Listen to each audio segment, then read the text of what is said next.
keep asking myself, why much cover up?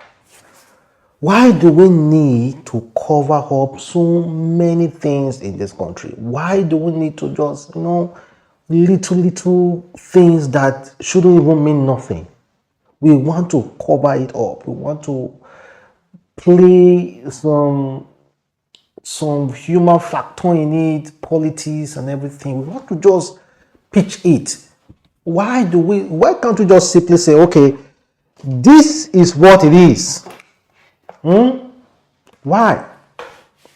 Well, we're going to go down to exactly what I'm trying to tell you guys. Of course, you already know it's about Adamslink, and I hope you guys are doing okay.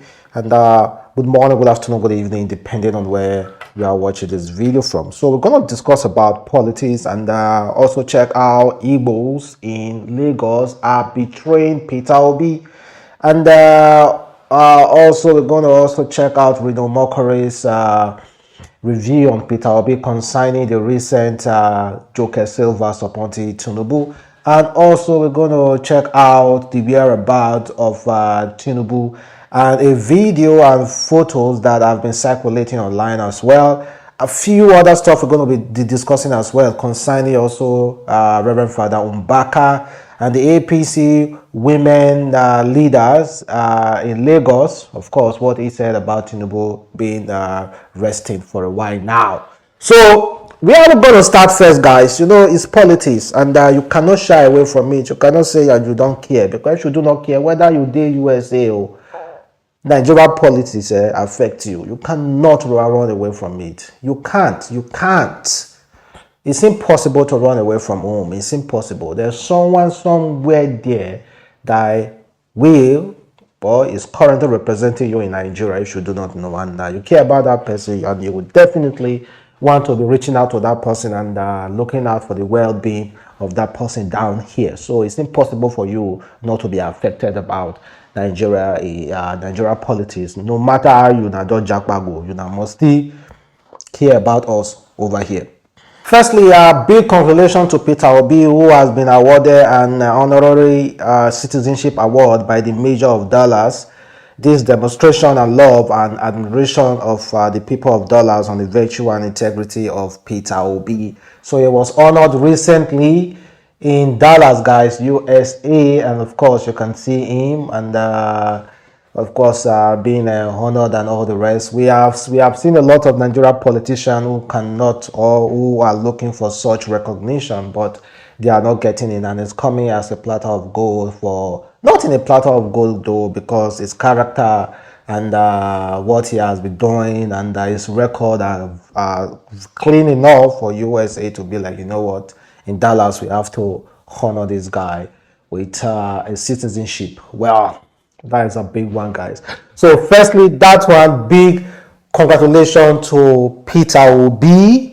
And you can go to USA anytime, anyhow you want. So big congratulations to him for that. Then let's talk about Biafra. It's a really thick political issue, and it's very, very sensitive. Nobody should talk about it anyhow. That is one thing all of us need to know. You cannot talk about Biafra anyhow, because it's really deeply sensitive, and a lot of people have a stakehold on that particular issue. So there is this representative that made a video recently concerning Nigeria upcoming election, and he said in Biafra land they will not hold any election coming 2023. And after I play the video, we're going to have a discussion about that. This is the 4th day of October 2022. Some of you have been asking how the election will affect the Biafra restoration next year, 2023. And this is what I have for you today. As the Nigeria state, terrorist state, are planning to conduct the election in 2023, Biafra people are preparing to exit Nigeria. And the exiting Nigeria will start from stopping Nigeria election in Biafra territory. So we are going to fight to make sure nobody will vote in Biafra land. So we are taking our own destiny into our own hand.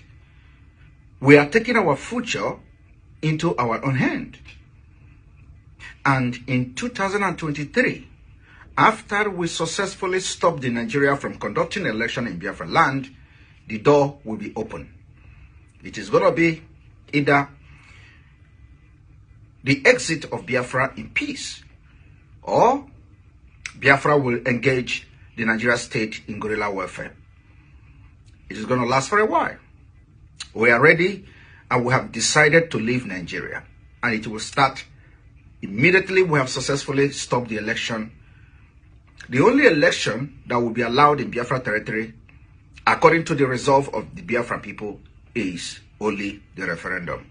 That is going to be two options. One is peaceful exit, which will give room and create room for referendum, or the war option, which is we are going to decide how the guerrilla warfare against the Nigeria state will start. And let me tell you, we have gone this road before. This is not the first time. This is not even the second time. The war against the Biafra people have not ended. This war started as far back as 1945. And I'm happy to announce to Biafra people that by next year, 2023, we're going to end this war once and for all.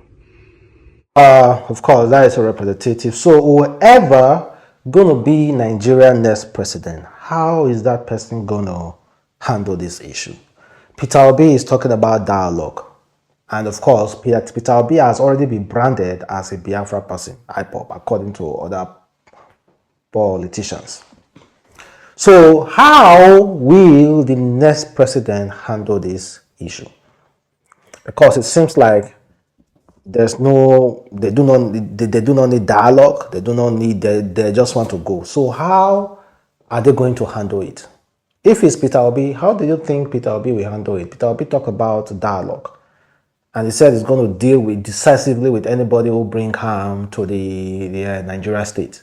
And I think other presidential aspirants as well also have the same ideology. I do not know. They have not. There's no debate yet. And if there is debate, I hope that question is being passed and asked. Okay, how are you going to deal with this whole Biafra issue? Are you going to just let them? Are you going to give them what they want, let them go, or are you going to try to dialogue with them, or the other way around? So, guys, let me know, guys. How do you feel, or how do you think all those presidential aspirants will react, or we treat that particular issue? And also, Igbos in Lagos recently, oh my God, they attended a Tinubu's event, and apparently, they were paid to attend such that event. And of course, on Twitter, people are there crying, oh, Igbo are betraying each other, Igbo this, Igbo that, Igbo this, and all supporting. But I do not think it's about being Igbo or being Hausa or being Yoruba. Like, everyone is entitled to support whoever they want to support. I've made that really clear. It's not as if anything. So, according to the post, of course, you saw the video that said Igbo Town Hall Summit for the endorsement of Asiwaju Bola Tinubu. Payment for attending 4,500 naira for each person. So there is a memo that was released of the total, and they spent about 16.7 and some fraction million naira. And according to Precious on Twitter, he said, my dad went for the Igbo in APC meeting on Tuesday. Said at the end of the meeting, their local government chairman gave them 3,000 naira each. I was so ashamed on his behalf. Anyways, he promised he won't go there again. Most of them went to that meeting for money purpose. And of course, Festus Keyamo even said it, even retweeted the post, and the money that was spent and everything. You know, guys, well, let me see read some few comments because I don't want to make a conclusion again. Someone said, my own is that the remaining 500 naira, who is it for? Cost, which is 4,500 naira. Then someone said, your father go back home with 3,000 naira. If you minus in transport fare, I beg, how much it remain? Someone said, so they said, give everyone 4,500, but the leader still remove 1,500 from each person's money. We prefer the shishiless candidate. We do not need to be paid to come out and support someone. Just tell us to come out and we will be obedient. They don't understand how obedient do it for free. It will cost them billions to replicate what we have done in so many. It says, see how cheap they have reduced themselves to. Can 4,500 make a decent meal in this present day Nigeria? Well, I've said it before. If you collect 4,500 from any politician, collect money for any politician, just know it in your mind. That politician, when he wins, he owns you nothing. You do not have the right to tell that politician that your roads are not good because that politician has already paid you.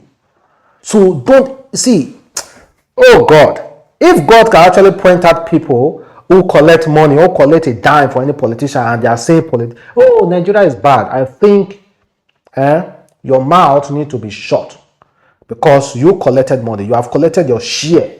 Even though it's 500 naira, you have collected your share. So allow people who have not collected money to talk. And I don't want to pray for those people, but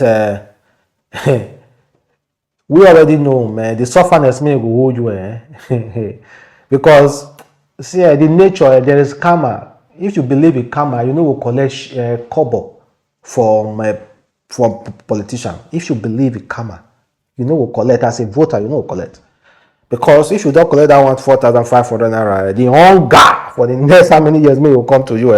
You will be so surprised. If you collect 3,000 naira, you transport yourself to that place. What you want to use 3,000 naira do for this economy? Okay, let me say you are a low spender, you have kids, 4 kids at home. Which 3,000 naira want to feed you now? Okay, now every day that they hold that kind of meeting, every day that they want. Well,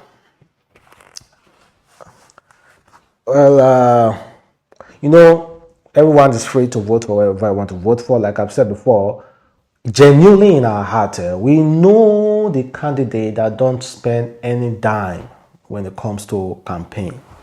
They don't. We know them. I'm not about to come mentioning names here. And Bola Ahmed Tinubu said he's fine. He's okay. Yet, people still do not believe that he is fine and is okay. Why?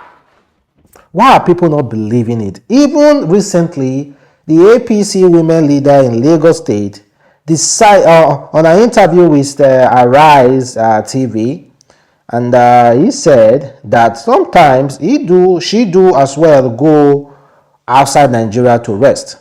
That there's nothing, absolutely nothing wrong with Bola Tinubu going outside to rest. In fact, there was an argument about that. Go and check, go and Google. Even my little self here, when I'm not well, I quickly run out to take a rest. No, I am not saying he's not well. I said my little self here, when I need to rest, I will quickly go out. So why don't you rest? You go out. How? You go out. We all go out. We all go out. We take a break from people calling me. I take a break from people knocking on my house and help me on my jobs. But before we go, like, okay, we have a president who wants to come out. We have a candidate who wants to run for president. Why are you not close to us? Why are you hiding from us? Why? You know how good you hide from us. Is this so hard? Is it wrong for someone to ask? Is it wrong for a Nigerian to ask? Because whether you like it or not, Bola Tinubu has the upper hand for this election, whether you like it or not. If we are straight with ourselves, if we follow what the politics of how Nigeria politics are being run in this country, honestly, Bola Tinubu has the upper hand because from the ruling party. Has the upper hand. I'm not saying he's going to win, but according to statistics, he has the upper hand. So clearly, people should bring more focus on Bola Tinubu.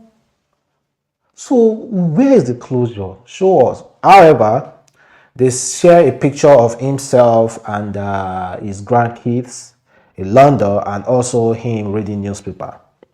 But there is something wrong with that picture again. They are saying that picture is not recent. That picture was taken in January this year. Wow. So that is the picture. And according to findings, when they zoom to that picture has the nation and the same headline with a newspaper that was published January this year. The same headline of newspaper that was published January this year was what Tinubu was holding in that picture. Then the same tie was what Tinubu was wearing in this picture with his grandkids. I am not saying according to Twitter journalism, they are the ones bringing up this argument. So I am not saying the thing is real, or I don't want to start being source of anything. But why do we need to hide? This is a man that is preferred by so many people. Preferred, yeah, whether you like it or not. He has millions of supporters. Millions will vote for him. So are they saying those millions do not care whether the man is well or not, or if you don't see them? I think other fragment of politicians, they like a leader that is not functioning. Because a leader that is not functioning will allow them to do whatever they want. A leader that is healthy and functioning, he will always be available to handle issues. He will always be available to say, okay, you are wrong. You are wrong. So let us be frank with ourselves. If my father has a business and it's not fine, I will have more freedom to run the business.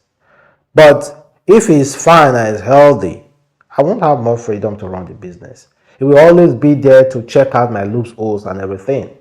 That is just the systematic way of the way I'm seeing this whole scenario. But like I've said before, whether you like it or not, Tinubu has the upper hand in this election. And I wish and I pray for his good health. I pray for his well-being and all the candidates' well-being as well. You know, who knows? We don't know who will be the next Nigeria president. Then, guys, Reverend Father Mbaka decided to make a video for once and for all addressing the whole issue about his transfer, and also talking about Peter Obi. You know, they said he was insulting, throwing jab at Peter Obi, so he decided to make it clear once and for all that he wasn't referring to Peter Obi, and nobody should protest on his behalf. So don't misunderstand anybody. Just like what they did on last Sunday, after handing over to Father Anthony, I started hearing that Father Mbaka spoke against Peter Obi. I, Reverend Father Mbaka, on that Sunday, never mentioned Peter, not to talk of Obi. Please, whoever is being used by the devil to blackmail me in the name of doing any job for anybody is satanic, and should apologize and withdraw such nefarious and satanic utterance, and be careful when you want to harm the image of a man of God. Whoever did that, I'm forgiving you, but I want to hear that you have apologized and withdrawn what you said against me on that day. Just to put the adoration ministry in trouble. Please, as I've said, that I heard that some people are planning to do protests. I've not asked anybody to protest for me, and I don't want to hear that there is any protest done to express anger towards my journey to the monastery. Help me, fellow adorers, to stop any kind of protest that anybody will carry on my behalf to please me. Because instead of the protest or demonstration helping me, it may jeopardize even my priestly call.